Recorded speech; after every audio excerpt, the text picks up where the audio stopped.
Hey everyone, welcome to another car review. Today we're checking out the BMW M5. Many of you probably already know this, but the M in M5 stands for motorsport and signifies that you're getting a modified and high-end version of the normal 5 Series that's built for racing. Every M-badged BMW is actually tuned at the Nürburgring, which, unless you're James May, is a pretty cool fact about owning these cars. Now, the most popular M-badged car is of course the M3, but let's hop on the road for a test drive and see how the M3's bigger brother does on the streets of Edinburgh. Alright, so this iteration of the M5, which is the E39 chassis code, is the first 5 Series to get a V8, which is exciting, so let's go ahead and hear how it sounds.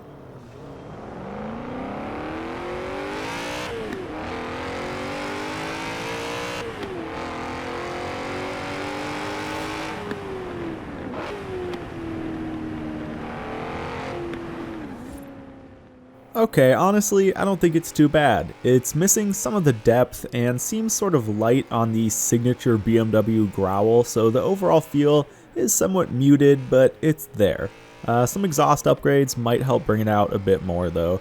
Alright, so let's talk handling. I think it's pretty obvious to see from just this footage that the M5 has a lot of body roll from the factory, and that does make sense with it being the more executive side of BMW's offerings instead of the more lighter weight and sporty models. But that being said, this car still handles really well.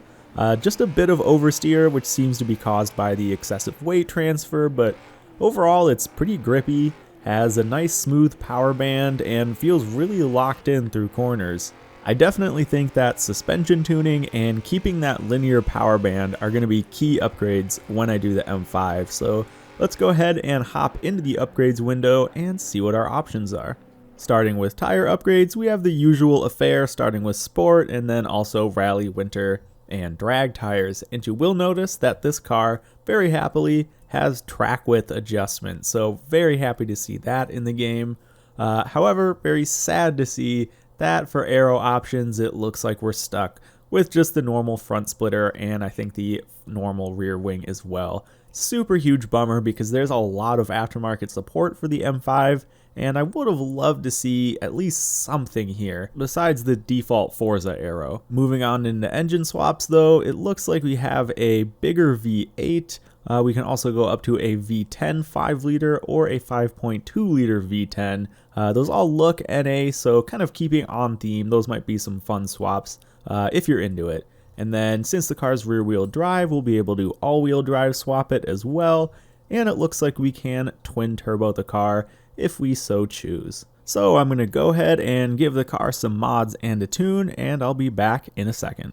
Alright, so we're back with an A-Class rear-wheel drive circuit tune for the BMW M5, making 416 horsepower and weighing in under 3,000 pounds at 2921.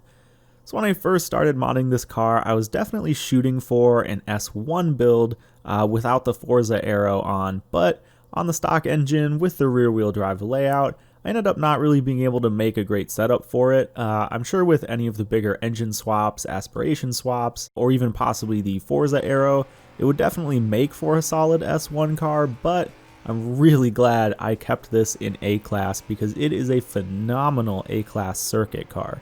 My last review looked at the Jaguar XKR SGT in S1 class, and the M5 feels like just a better A-Class version of that car in a way.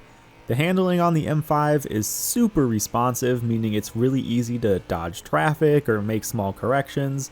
The power still feels really smooth, which means when you do lose traction, it's really easy to rein the car back in, and overall it just drives so consistently and predictably, and without really sacrificing power either. 416 horsepower in an A-Class car under 3,000 pounds, I mean, those are pretty strong numbers. I probably could have dialed in the slight oversteer a bit by tightening up the front suspension or maybe adding that Forza wing, but honestly, it's just more fun having that little bit of kick out when you throw down some power. So let's go ahead and see if those good numbers mean anything by checking how the M5 did around the test track.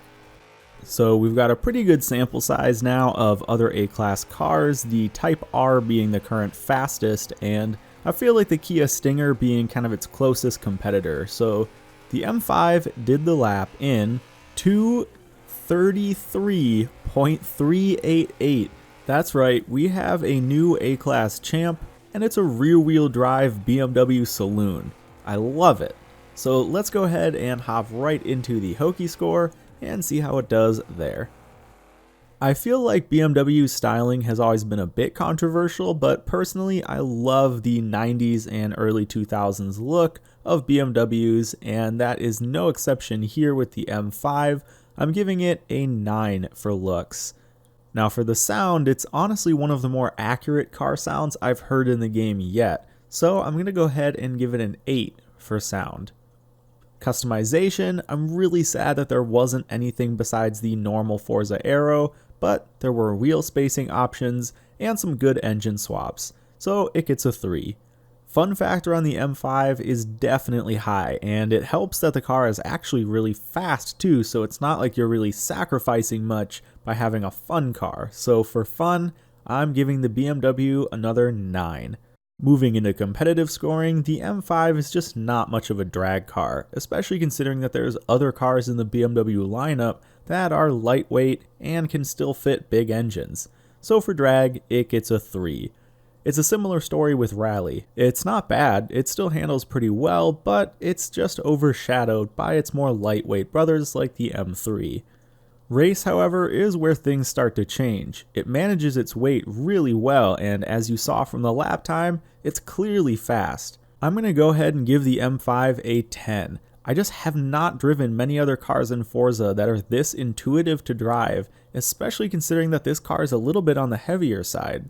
Now moving into drift, it should probably be expected, but the car drifts really well. The longer wheelbase helps to make drifts more controllable, but the heavier weight still hurts the car here. Finally for online, I'm giving the M5 a 7.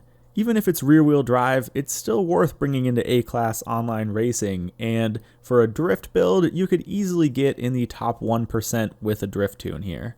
And that brings us to the right side of the board with a flexibility score of 5.8.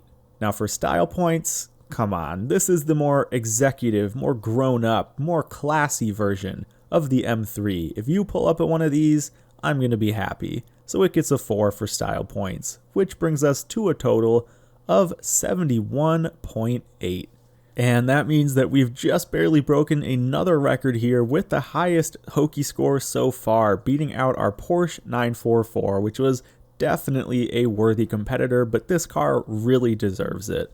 I really recommend that you guys give this car a shot. It's such a strong A-Class competitor, it's got good drifting ability, it looks good, and it's just so fun to drive. So guys, with that said, that just about wraps it up for my review on the BMW M5. Thank you all for watching, and I'll see you in the next one.